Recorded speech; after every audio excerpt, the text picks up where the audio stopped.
अस्सलामुअलैकुम। प्रोग्राम आपकी आवाज़ के साथ हाजिर खिदमत आपकी मेज़बान रुवीज़ा राजपूत। नाज़रीन,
मैं की करांगी, मैं कल्ली कर दे। अल्लाह दी ज़ात बड़ी वड्डी जे, तुसी मायूस नहीं होना। माँ जी मैनू ए दसो, उस दिन की वेख्या तुसी, होया की सी? होया सी बिल आया सी 32,000 रुपया। अच्छा, 32,000 बिल आया सी ते असी माड़े बंदे आ। मैं क्या अगले दिन हाले बिल तारिया किराया दिता है, किराया दिता वे ते चल इस हफ्ते नहीं तो अगले हफ्ते दे देंगा। आंदा इस हफ्ते मैं बिल नहीं देना, अगले हफ्ते दे देंगा। वो आंदा जिन्हें मारिया वो आंदा सी नहीं, मैं ਉਹਦਾ ਨਾਮ ਅੰਬਰ ਹੈ, ਜਿਹਨੇ ਮਾਰਿਆ ਉਹਦਾ ਨਾਮ ਅੰਬਰ ਫਰੂਕ। ਬਸ ਮੇਰਾ ਦਿਮਾਗ ਨਹੀਂ ਕੰਮ ਕਰਦਾ, ਨਾ ਪਤਾ। कोई गल नहीं। मैनू ए दसो माँ जी, उदों तुसी की कर रहे सी, की होया सी? मैं पुत्तर ਇਹ ਤੈਨੂੰ ਦੱਸਣ ਡਈ ਆ ਕਿ ਉਹ ਬਿੱਲ ਦੇ ਤੋਂ ਲੜਾਈ ਹੋ ਪਈ ਹੈ।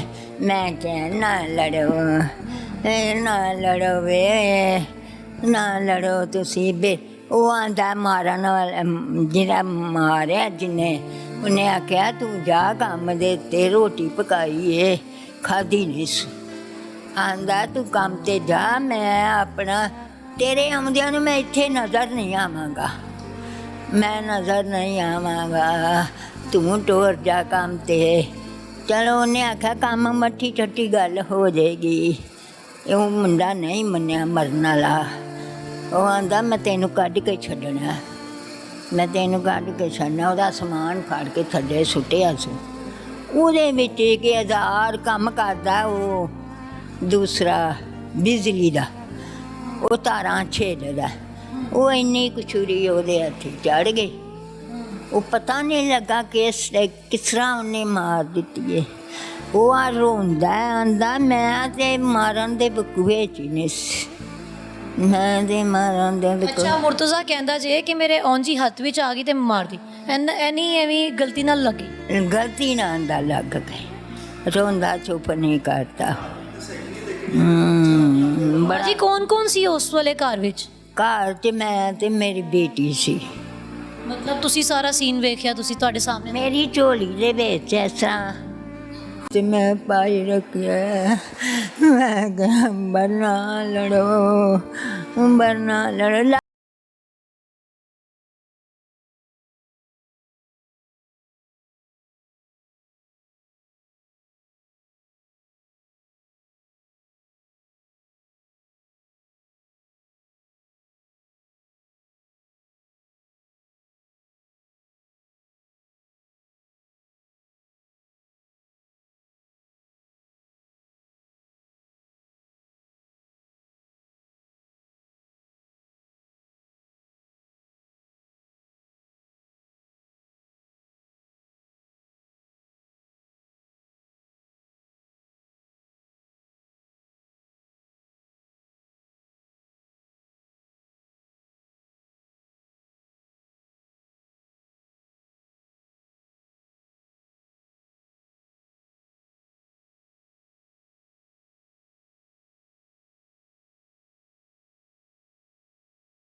आप हैं जो लवारिस हो चुके हैं, क्या इनकी अखराजात उठाएगी?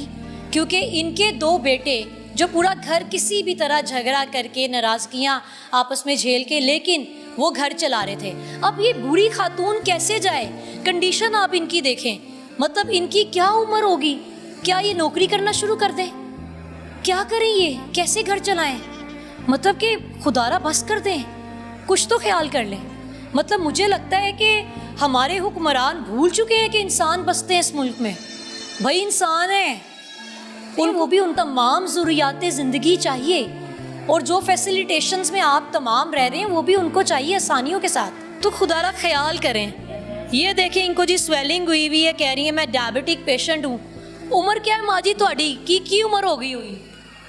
180 हुई लग गई होनी। कोई 70-80 जी इनकी उम्र है, और इस उम्र में जब इनके दो जवान बेटे इनके पास होने चाहिए थे, दोनों ही मौजूद नहीं है।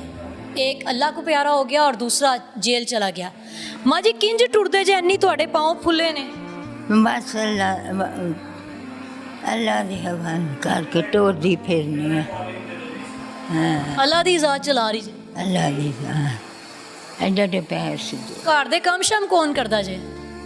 दो तरियां आ जांदियां ने, वो कर दिंदियां ने। अच्छा माँ जी मैनू यह गल दसो कि हुण तुहाडी दवाइयां कौन लियांदा है? खान पीन किन चल रहा है जी? अल्लाह अल्लाह चलांदा है। साडे घर इन्ना ने कसी बच्चे दा खत्म दुआ बस अल्लाह दे रिश्तेदार ने? कोई नहीं। भरा थे वो नाल सेट हो गए सारे। मेरे नाल कोई नहीं, मेरे नाल कोई, अल्लाह की जात तो बगैर कोई नहीं। की अपील करते जे हुकूमत? मैं अपील करनी हाँ कि मेरा एक टुर गया, एक मेरा उंज कवरे जा पे, ते दूजे का इंसाफ करनी है। मैं मंगनी हाँ कि चलो वो तो घर आ जाए, कि रोटी की बुरकी जी है वो तो मिल जाए, वो तो मिल जाए।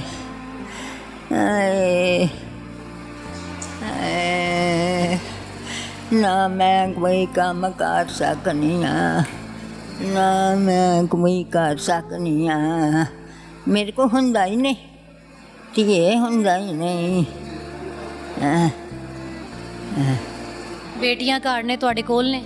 नहीं, आप अपने घरों दे। अच्छा माँ जी मैनू यह दसो, एडा वड्डा वकूआ हो गया तुहाडे इधर इलाके 'च, कोई हुक्मरान आया है जी? कोई MP कोई MNA? ना कोई नहीं आया, कोई नहीं इधर आया? कोई नहीं आया किसी ने नहीं आके पूछा? ना, किसी ने नहीं आख्या लै अज रोटी पका लवो, रोटी पका लवो, किसी ने नहीं। सालों पहले जो पौधा लगाया था, जब उसका फल खाने का वक्त आया तो वो हुकूमत की नाअहली के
और आवाम को एक पैगाम दे दिया जाए नेशनली एक आप मैसेज दे दें कि जी आप उस पानी में डूब मरें, क्योंकि वैसे भी तो मौतें हो ही रही हैं, मतलब खून खून के रिश्ते एक दूसरे को कत्ल कर रहे हैं सिर्फ इन बिल्स की वजह से।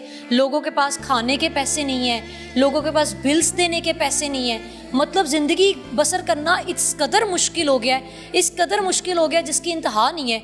तो हमें, मेरा ख्याल है कि वाकई डूब मरना चाहिए।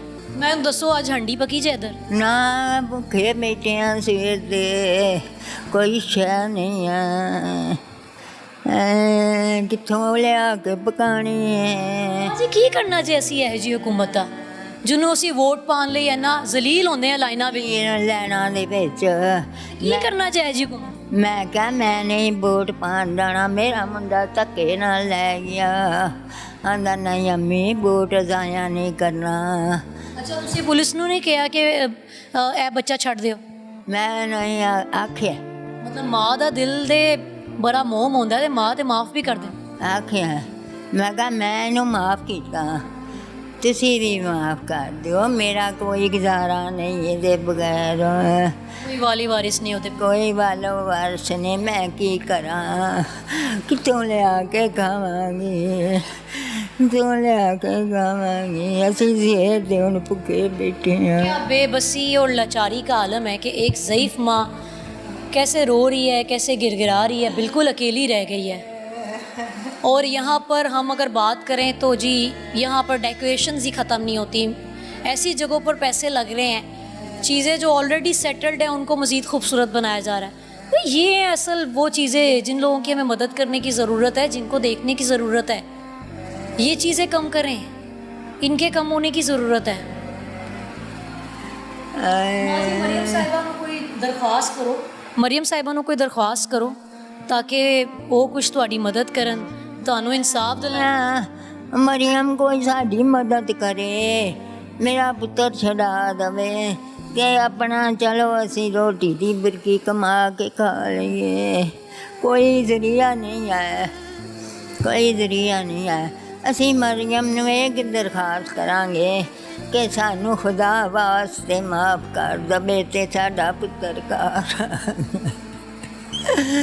ਸਾਡਾ ਪੁੱਤਰ ਘਰ ਆ ਜਾਏ, ਸਾਡਾ ਪੁੱਤਰ ਘਰ ਆ ਜਾਏ।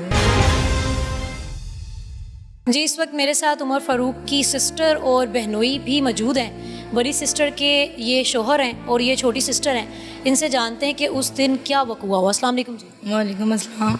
बहन, क्या देखा उस दिन आपने, क्या मामला? कुछ नहीं, ये बस बिल की वजह से बहसे हैं आपस में। तो जो कत्ल होने वाले भाई उमर फ़ारूक जो हैं उनको हमने बोला कि आप काम पे चले जाएं, आप आएंगे, बिल पे कर चुके होंगे हम। तो वो भाई को कह रहे थे नहीं आप ही करोगे, तो भाई कह रहे मैं रात को आके आपकी वाइफ को बिल दे दूंगा तो आप पे कर देना। कह रहा नहीं अभी दो बिल भी दो और तुम्हें मैंने इधर रखना नहीं है, तुम यहाँ से जाओ। वो कह रहा था कि मैं चला जाऊँगा शाम को, मैं भी नहीं इधर रहूँगा। कह रहा था नहीं यहाँ आज तुम काम पे जाओगे या आज मैं जाऊँ, दोनों ही नहीं जाएंगे, या तुम मरोगे या मैं मरूँगा। तो वही बात हुई है, उन्होंने ऊपर से ला के उनका जो ट्रंक था वो नीचे फेंका है, उसमें से एक चाकू निकला है और जो उमर भाई है ना पकड़ा उन्होंने था तो वो मारने लगे हैं। और तो हम जो सिस्टर थी ना, हम उसको उमर भाई को इस वजह से पकड़े थे कि उसको और ना लग जाए। मैं ये था इसके सर में लगे, खून पानी तो एक हुआ तो समझ नहीं थी आ रही कि पहले कहाँ लगा है? पहले इस तरफ लगा है, दूसरा शाह आग पे लग गया। तो हमें ये था कि सर फटा है, हमें नहीं था पता इधर लग गई है। हमें ये है कि चलो सर में लगी है तो रेस्क्यू वाले आ जाते हैं, तो भाई आप आगे ना होना। हम तो ये कह रहे हैं भाई पहले आपको लग चुकी आगे ना होना, हम तो उमर भाई को पकड़े हैं कि और ना लग जाए। तो उसको कह रहे हैं तू चला जाए यहाँ से, ये कह रहे हैं कि और वो भी ना और मारे और इसको भी और ना लग जाए। हमने तो ये किया कि और ना लगे और तू भी चला जाए यहाँ से। वो खैर नहीं गया, वो वहाँ पर मौके पर ही रहा है। और भाई का हमें ये था सर फटा, वो जब भाई गिर चुका था ना तो हमने कहा रेस्क्यू वालों से पूछा, उन्होंने बोला 15 मिनट हो गए इनकी डेथ हो गई है। तो हम आप ही वहाँ पे गिर गई है, ठीक है। तो हम लोगों ने उसको पकड़ा है, फिर इधर हम सायों ने नेबर्स जो जितने भी थे वो सब तमाशा देख रहे थे, किसी ने नहीं पकड़ा। सिस्टर मेरी कहती रही, हम कहते रहे हैं कि इसको पकड़ो, नहीं पकड़ा, ना डाल हो के वहाँ पे गिर गया। पुराने मोहल्ले से हमारे नेबर्स आए, उन्होंने उठा के चारपाई पे लिटाया है। लिटाने के बाद यही हुआ कि फिर पुलिस वगैरह आई है, इंटरव्यू में भाई को ले गए, वो खुद ही गिरफ्तार हो गया, वो भागा भी नहीं है। उसने बोला मैं फ़लाँ जगह पे बैठा हूँ, मुझे आगे ले जाओ। तो अब तो वो रोड है, भाई था। मोहल्ले में से कोई आगे नहीं भरा और आपको एम्बुलेंस कॉल करनी पड़ी? जी वो कॉल करनी पड़ी, फिर वो भी 15-20 मिनट बाद आए हैं, तो बाइक राइडर आए, गाड़ी नहीं आई। एक ही आया बाइक, 15-20 मिनट बाद आए हैं और बाइक राइडर आया है, गाड़ी भी नहीं। जी एक ही आया बाइक राइडर, उसने फिर बताया कि इसकी डेथ हो चुकी है। तो फिर वो वहाँ पे ही रहा है, वो गया नहीं। तब पुलिस भी आ गई, उन्होंने कॉल की 15 पे, उसी ने किया, रेस्क्यू वाले ने। अच्छा, रेस्क्यू वाले पहुंच गए, ठीक। जी रेस्क्यू वाले पहुँच गए, तो ये फिर उन्होंने आपको बताया कि डेथ तो 20 मिनट पहले की। पहले की हो चुकी है इसकी, तो वो आप ही एक तो गिर गई है। फिर हमने बोला दूसरे नेबर्स को कॉल किया, वो आए हैं, उन्होंने उठाया है, चारपाई पे लिटाया, पुलिस आई है। तो तब भाई इधर नहीं था, पुराने मोहल्ले में था, तो उधर गए हैं पुलिस वाले, उधर नहीं था, उनके कहीं और घर में भाई चला गया। तो उसने खुद ही कॉल किया, मुझे आके ले जाओ, मैं वहाँ पे हूँ। मैं भागता नहीं, मुझे पता है मेरे से ज़्यादती हो गई अपने भाई के साथ, करनी नहीं थी मैंने। खैर वो पेश हो गया। उसके बाद ये सिचुएशन आपके सामने है सारी, क्या सिचुएशन हुई है। अच्छा, मुझे ये बताओ, मुर्तज़ा और उमर के ताल्लुकात आपस में कैसे? ताल्लुकात तो अच्छे थे, कंप्रोमाइज़ करते थे एक दूसरे के साथ। पिछले महीने 50,000 बिल लाया, और मुर्तज़ा जो था ज़्यादा इसके साथ कंप्रोमाइज़ करता था कि इसके बच्चे हैं, मेरे कौन से बच्चे हैं, वो ज़्यादा बिल पे करता था। कोई बात नहीं, मेरा भाई है। अगर बच्चे भी कभी भाई काम से लेट हो भी गए हैं, आउट ऑफ सिटी गए हैं, तो उसने ये किया, बच्चों को खाना भी ला के दिया, दूध पैम्पर भी ला के दिया, कोई बात नहीं, मेरी भतीजी हैं। तो इस वजह से उसका तो हमें नहीं था पता कि ये इस तरह कर चुकेगा। हमें ये था कि भाई ये जो है ये ब्रेव है, ये ना कुछ कर चुके। दूसरे का नहीं था पता जो कर गया कि इसने ये कर जाना है। अच्छा, मुझे ये बताओ कि जैसे अभी आपने बताया कि उमर कह रहा था कि तुम बिल के पैसे दो, नहीं तो तुम्हें मैंने इस घर में नहीं रखना, ये मेरा। और आपका तीसरा भाई भी साथ नहीं रहता, तो ये क्या सिस्टम है कि उमर पसंद नहीं करता कि कोई और उसके साथ भाई रहे? नहीं, बस डेथ होने से पहले ना उनके थोड़े घरेलू मामला थे। वो कहते थे कि नहीं ये मेरा घर है, तुम इधर से जाओ। हम कहते थे फिर भी तुम्हारा भाई है। हालांकि घर कराएगा। घर करा, हम कहते थे तुम्हारा भाई है, कोई बात नहीं, भाई भाई होते हैं, तो अकेले नहीं रहना है हम। तो कहता था नहीं, इसको मैंने अभी निकालना है। हालांकि कभी पहले ऐसा हुआ भी नहीं है। अच्छा, और मुर्तज़ा अच्छी जॉब करता था, सही चल रहा था उसका मामला? नहीं, बस ये पेंट वगैरह करते थे, इलेक्ट्रिशियन का काम, कोई भी आ गया वो कर लेते थे। सही हो गया। उस वक्त आपने देखा कि पहले उमर ने वो जो ब्लेड था, छुरी थी, क्या आइटम? छुरी थी। छुरी बक्से में कहाँ से आ गई? वो ना वो जो नहीं होती वॉशिंग मशीन, उसकी मोटर वगैरह जो वेंड करते हैं, तो उसके लिए आरे का काम, कोई भी इस तरह का काम होता था वो करते थे। कभी रहमो गुमान में भी नहीं था ये हमारा भाई इस तरह करेगा। तो वो खुद कहता कि मैं चाहता नहीं। आ रहे हैं। नहीं, मतलब देखिए ना, उसने अपनी तरफ से डराया, तो आप ही ने ना ऐसे कलाई यूं की है, कलाई के नीचे से जाके लग गई, पता नहीं चला कैसे लग गई। अच्छा मेरी बहन, ये बताओ, दोनों भाई तो अब नहीं है, कैसे गुजारा होता है, घर कैसे चल? घर तो कैसे चलना, कमाने वाले वही दो थे, एक तो चला गया, दूसरा जेल में चला गया। घर में अब कोई भी नहीं है। सिस्टर्स जो जितनी भी, वो सब अपने घर चली गई हैं। मैं इधर हूँ, मैंने भी अभी चले जाना था। तो ये अम्मी हैं बस इधर, ना इनका कोई नज़रिया खाने वाला ना देने वाला, कोई भी नहीं है इधर। यहाँ पर इस वकूए के बाद इलाका के कोई काउंसलर, कोई इस हलके का एमपीए, एमएनए, कोई बंदा आया है? नहीं, कोई नहीं आया। अबद भट्ट आए हैं, उन्होंने थोड़ा सा इनके साथ तावन किया, और कोई नहीं आया। और कोई नहीं आया? क्या ताउन किया? हमने तो सुना है कि आप लोगों ने कोई कुल भी नहीं करवा सके उसके। नहीं, जिस दिन वो थे ना, जिस दिन डेथ हुई है उस दिन वो आए हैं। वो वैसे भी हमारे रिलेटिव्स ही समझ लें।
ਹੁੰਦਾ ਤੇ ਕੋਈ ਮਸਲਾ ਨਹੀਂ ਸੀ ਹੈ, ਵਕਤ ਗੁਜ਼ਰ ਹੀ ਜਾਣਾ ਸੀ। ਅੱਛਾ, ਤੁਹਾਡਾ ਇਹਨਾਂ ਦੇ ਘਰ ਡੈਫੀਨੇਟਲੀ ਤੁਹਾਡਾ ਰਿਸ਼ਤਾ ਹੈ, ਇੱਕ ਪੱਕਾ ਰਿਸ਼ਤਾ ਹੈ, ਆਣਾ ਜਾਣਾ ਵੀ ਹੈ। ਕਦੀ ਭਰਾਵਾਂ ਵਿੱਚ ਕੋਈ ਵੱਡਾ ਤਨਾਜ਼ਾ ਹੋਇਆ ਹੋਵੇ, ਲੜਾਈ ਹੋਈ ਹੋਵੇ? ਪਲੇਨ ਆਈ ਕੋਈ ਨਹੀਂ ਸੀ ਕਦੀ, ਇਸ ਤਰ੍ਹਾਂ ਦਾ ਕੋਈ ਮਾਮਲਾ ਹੀ ਨਹੀਂ ਸੀ ਹੈ। ਕਦੀ ਤੁਹਾਡੀ ਭੈਣ ਨੂੰ ਕੋਲ ਆਈ ਹੋਵੇ, ਘਰ ਆ ਜਾ ਲੜਾਈ ਹੋ? ਨਹੀਂ ਕਦੀ ਹੋਇਆ ਹੀ ਨਹੀਂ, ਕਦੀ ਨਹੀਂ, ਕੋਈ ਗੱਲ ਹੀ ਕੋਈ ਨਹੀਂ ਸੀ ਹੈ। ਇਹ ਇੱਕ ਤਰਫਾ ਹੀ ਫੈਸਲਾ ਹੋਇਆ, ਪਤਾ ਨਹੀਂ ਕੀ ਬਣਿਆ ਇਹਨਾਂ ਨੂੰ। ਟਾਈਮ ਨਾਲ ਪਹੁੰਚ ਜਾਂਦਾ ਤਾਂ ਰੇ ਵਕਤ ਨਾ ਹੀ ਆਉਂਦਾ। ਕੀ ਅਪੀਲ ਕਰਨਾ ਚਾਹੁੰਦੇ? ਇਹੀ ਹਕੂਮਤ ਅੱਗੇ ਅਪੀਲ ਕਰਨਾ ਚਾਹੁੰਦੇ ਆ ਕਿ ਉਹ ਬੇਵਾ ਦੇ ਹੱਥ ਰੱਖਣ, ਬੱਚੀਆਂ ਦਾ ਮੁਸਤਕਬਲ ਦਾ ਸੋਚ ਦੇਣ। ਠੀਕ ਹੈ, ਉਹ ਕੌਣ, ਉਹਦਾ ਵੀ ਕੋਈ ਕਮਾਉਣ ਵਾਲਾ ਨਹੀਂ, ਪਿਓ ਦਾ ਮਾੜਾ ਹੈ। ਠੀਕ ਹੈ, ਉਧਰੋਂ ਮਾਈ ਇਹਦਾ ਕਮਾਉਣ ਵਾਲਾ ਕੋਈ ਨਹੀਂ, ਰੋਟੀ ਇੱਥੋਂ ਸਵੇਰ ਦੀ ਉਹ ਬੈਠੀ ਹੈ। ਠੀਕ ਹੈ, ਤੇ ਹਰ ਵੇਖੋ ਜੀ ਬੇਟੀਆਂ ਨੇ ਤਾਂ ਆਪਣੇ ਘਰਾਂ ਚਲਾ ਜਾਣਾ। ਇੱਕ ਉਹਦਾ ਬੇਟਾ ਵੱਡਾ, ਉਹ ਮਿਹਨਤ ਮਜ਼ਦੂਰੀ ਕਰਦਾ, ਉਹ ਆਪਣੀ ਰੋਟੀ ਵਿਚਾਰਾ ਉਰੇ ਕਿਵੇਂ ਪੂਰੀ ਕਰਦਾ ਹੈ? ਉਹ ਮਾਈ ਨੂੰ ਕਿਸ ਤਰ੍ਹਾਂ ਕੋਈ ਚੀਜ਼ ਲਿਆ ਕੇ ਦੇਗਾ? ਆਪਣੇ ਤੋਂ ਫਰਕ ਹੋਏਗਾ ਤੇ ਇੱਥੋਂ ਤੱਕ ਆਏਗਾ ਨਾ। ਅਸੀਂ ਤੇ ਇਹੀ ਆਖਣਾ ਚਾਹੁੰਦੇ ਹਾਂ ਹਕੂਮਤ ਨੂੰ, ਤੁਹਾਡੀ ਮਿਹਰਬਾਨੀ ਹੈ ਕਿ ਉਤਲੇ ਜਿਹੜੇ ਵੱਡੇ ਪ੍ਰੋਜੈਕਟ ਸ਼ੁਰੂ ਕੀਤੇ ਜੇ ਇਹਨਾਂ ਨੂੰ ਖਤਮ ਕਰੋ। ਠੀਕ ਹੈ, ਬਿੱਲ 10,000 ਆਉਂਦਾ ਤੇ 7,000 ਵਿੱਚ ਟੈਕਸ ਹੁੰਦੇ ਨੇ। ਠੀਕ ਹੈ, ਲੈਣੇ ਨੇ ਉਹਨਾਂ ਵਾਲੇ ਨਾਲ ਧਿਆਨ।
लड़ाई हुई है। तो ये वाक़या था, दो भाई थे, टोटल 3 भाई थे। ये 2 भाई आपस में लड़े हैं, जिसमें से एक भाई जो है ना वो इस दुनिया से रुखसत हो चुका है, दूसरा इस वक्त अब पुलिस की हिरासत में है। और ये सारा मुझे ये बताएं कि अक्सर ये होता है कि हम जैसे कि चंद दिन बाद आए हैं, 3-4 दिन बाद हम यहाँ पर आए और तब जो है मामलात किसी और दिशा में होते हैं, किसी और चल पड़ते हैं। आपने मौके पे ये सीन देखा तो मौके पे जो सूरत हाल थी उससे वाकई में लग रहा था कि बिजली के बिल पे लड़ाई है? नहीं, लड़ाई तो बिजली के बिल पे ही थी। और इनके घर वालों की जो मतलब एक जो बड़ी दर्दनाक चीज़ है ना कि मतलब असल में उनके 2 गिले थे। एक तो भाई कि आइंदा किसी के साथ ऐसा ना हो कि बिजली के बिल पे हुकूमत को कोस रहे थे। दूसरा जो इंसानियत नाम की कोई चीज़ कहते हमें किसी बंदे ने आके, किसी शख्स ने, किसी मोहल्लेदार ने आके किसी किस्म की कोई छुड़वाने में मदद नहीं की है। लड़ाई हो रही थी, गली थी, मोहल्ला था, उनको चाहिए था कि आगे बढ़ के कम से कम चलें। अगर आप ज़ोर बाजू से नहीं तो कम से कम अपनी आवाज़ से आप उनको दबा सकते थे, लेकिन ऐसा नहीं हो सका है। बहरहाल ये एक आम प्रैक्टिस हो चुकी है। लड़ाई बिजली के बिल पे अमूमन जो आप देखेंगे, जो लोअर मिडिल क्लास तबका है, जो गरीब तबका है, वहाँ पे ये मामला रहता है कि भाई बिल तुम जमा करवाओ, बिल तुम जमा करवाओ। तो इस बात पे लड़ाइयाँ तो होती हैं। तो हुकूमत को चाहिए कि 200 यूनिट के फ्री हाफ दिखा के पहले तो उन्होंने अपनी गवर्नमेंट बना ली, उसके बाद हुकूमत किसी किस्म की दाद रसी नहीं करती। फिर दूसरा आप देखें, इस वाक़े को इतनी देर हो चुकी है, अभी तक ना यहाँ पे गुजरांवाला का कोई मौजूदा जो इनका MNA है, कोई यहाँ पे नहीं आ सका इनकी दाद रसी के लिए, कोई अफसोस तक करने नहीं यहाँ पे आया है। और आप उस माँ की बिलकती हुई आवाज़ें आपने सुनी होंगी, उसका रोता हुआ चेहरा भी आपने देखा है कि उसको असल में फ़िक्र है कि अपनी उस औलाद की जो वो पीछे छोड़ गया मरने वाला, उन 2 खूबसूरत बच्चों की, एक बेटी एक बेटा। आप देखें और आप भी उन बच्चों की जब आप तस्वीर देखेंगे या उन बच्चों को देखेंगे तो आपका दिल भी उनके आंसू होगा कि कैसे वो ज़िंदगी में अपनी बचपन में यतीम हो गए हैं। इतनी छोटी सी बिल्कुल नन्हे नन्हे बच्चे यतीम हो गए। अच्छा, कितने वाक़यात इस तरह के आप देखते रहते हैं? रोवेदा, ये आप अपने इर्द गिर्द जब देखना शुरू करेंगे ना तो आपको हर दूसरा तीसरा घर इसी किस्म की लड़ाई में नज़र आएगा। हाँ, वो इस नहज तक नहीं पहुँचे हैं, लेकिन ये लड़ाई आपको हर घर में नज़र आएगी जो बिजली के ज़ायद बिलों की वजह से हो रही है। आजकल आम प्रैक्टिस है, आप कोई भी बंदा ये प्रैक्टिस करके देख ले, हर दूसरा तीसरा घर आपको जिसमें हुकूमत की ज़्यादतियाँ नज़र आती हैं। बिल्कुल नज़र आती हैं। हुकूमत की ज़्यादती तो है ना, मतलब आप देखिए किराए का घर है, 18 कोई AC नहीं लगा हुआ, कोई कूलर नहीं लगा हुआ, आप अंदर होकर आई हैं, आधे हाथे का घर है, कितनी उनकी कंजप्शन होगी, लेकिन वो 35,000 रुपये का बिल था, तो कैसे वो जमा करवाते हैं। और इतना ही नहीं, इसमें जो बात किसी ने उसमें जो नोट नहीं की, ये 35,000 रुपये का बिल भी 2 माह का था, मतलब उनमें इतनी वक़्त भी नहीं थी, ये किस्तें करवाई थी उन्होंने कि वो अगर वो 35,000 का आधा बिल भी था वो भी वो जमा नहीं करवा सकते थे। मतलब इतने हालात उनके ख़राब थे कि वो आधा जो बिल था वो भी जमा नहीं करवा सकते थे। 2 महीने का बिल हुआ, फिर उसकी ये किस्तें हुई हैं आगे से, ऐसे 35,000 रुपये का बिल था ये। जी, 2 महीने का बिल जो कि बेचारों की इतनी हैसियत नहीं थी कि वो उसे दे सकते, तो 2 महीने का बन गया था। और हम जब अब हमें इतने बिल्स आने लग गए हैं कि हमें कोई ये बताता है कि 50,000 था या 80,000 था तो हम महसूस करते हैं ज़्यादा है। भाई, जिसके घर के अखराजात 10,000 में सेटल्ड होते हैं ना, उसके लिए 2-3 हज़ार का बिल भी बहुत ज़्यादा है। मतलब कि ये 35,000 रुपया उनके लिए इतना ज़्यादा था, जो उनके घर में एक जिसके 22 कत्ल हो गया। क्या हुकूमत को कहते हैं, क्या पैगाम देंगे? हुकूमत को तो हम लोग तो देखें जी, आवाज़ ही उठा सकते हैं, शर्म दिला सकते हैं। अगर उसको शर्म आ जाए तो आवाम का कोई भला हो जाएगा, वरना तो ये पाकिस्तान का तो बस अल्लाह ही हाफिज़ है, हमेशा से कहते आए हैं और आगे भी यही दुआओं पे कहते चलता है और दुआओं पे चल रहा है अब तक। बेशक जी, अगर हम अपने मुल्क की हालत देखें तो अल्लाह सुब्हानहू व तआला की ज़ात ही है जो इसका निज़ाम चला रही है, वरना हमारी हुकूमत की या बंदों की तो बिल्कुल हम इस काबिल नहीं हैं। एक बेटा अल्लाह को प्यारा हो गया और एक बेटा जेल चला गया। तीसरे बेटे की अगर हम बात करें तो वो तीसरा बेटा अलहदा रहता है और उसको कोई फ़र्क नहीं पड़ता जी घर कैसे चल रहा है, हम आए थे हम भी जा रहे हैं। और आपने जैसे पूरा प्रोग्राम देखा, वालिदा की तमाम बातें सुनी, ये ज़ईफ़ खातून इस घर में अकेली रह गई। बेटियां चूँकि शादीशुदा हैं वो भी अपने घरों को चली गई। अब मेरा सवाल यहाँ पर हुकूमत से ये है कि ये खातून, ये माँ, इनका अब कौन वाली वारिस है? आया ये कैसे खाना खाएंगी, कैसे अपने घर का खर्चा उठाएंगी, कैसे बिल्स अदा करेंगी, कैसे किराया देंगी? कहते हैं कि माँ के पैरों तले जन्नत होती है और यहाँ पर ये जन्नत लावारिस है क्योंकि कोई वाली वारिस नहीं है। और हुकूमतों की अगर हम बात करें तो एक महज़ब अगर हुकूमत वो होती है, यहाँ पर आप रियासत मदीना की बात करते हैं तो खुदारा ये तो बिल्कुल मत किया करे, शर्म आ जाती है सुन के। आप बातें इतनी बड़ी बड़ी करते हैं और यहाँ पर मैं देखूंगी कि इस ज़ईफ़ माँ का मर्तबा, अजीम रुतबा इनके पास, ये ज़ईफ़ माँ का कौन ख्याल करता है? मतलब हमारे जाने के बाद मैं देखती हूँ कि हुकूमत क्या वजीफ़ा लगाती है। हम एक और प्रोग्राम करेंगे इनके साथ कि वजीफ़ा लगाया जाता है क्या, इनके घर का खर्च उठाया जाता है, क्या सलूक किया जाता है। ये सब हम ज़रूर देखेंगे कि क्या आया वाकई में हुकूमतें बातें करती हैं, दावे करती हैं, वादे करती हैं ख्याल रखने के, कि या फिर वाकई में उनको अपने शहरियों का, अपनी कौम का ख्याल भी है। कहते हैं कि जी हुकूमत माँ जैसी होती है और हुकूमत माँ का किरदार अदा करती है। एक माँ ये भी है और मैं देखूंगी कि इस माँ के साथ आगे क्या सलूक किया जाता है। पैरों तले जन्नत की सदा तलबगार रवेज़ा राजपूत को इजाज़त दीजिए। अल्लाह निगहबान।